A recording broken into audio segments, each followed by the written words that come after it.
Okay, so the next standard that I'm going to be modeling is demonstrate translations, reflections, and rotations using concrete models.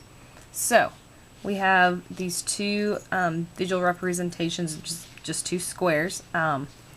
So first of all, I'm going to demonstrate a translation. So if you have one object and you're going to translate it, a translation means to slide something. So if we've got the square and if we're going to translate it, we would take the square, and I'm going to use a second one to show this. We would move it any which way. So the square we can move this way, we could slide it this way, we could slide it down this way. Yeah, so you see the point.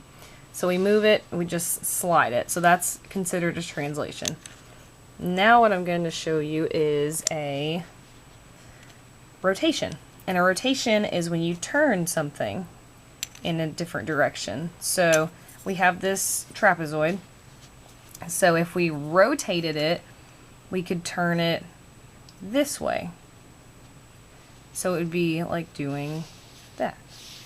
So from this position, we rotated it, we turned it, and made it go into that position.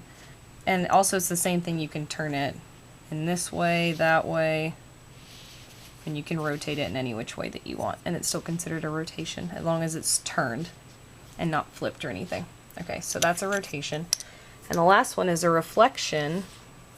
And a reflection is basically just like a reflection in a mirror. It's the reflection of the object. So I'm going to use a trapezoid again. If we've got a trapezoid, the reflection of it would be the opposite.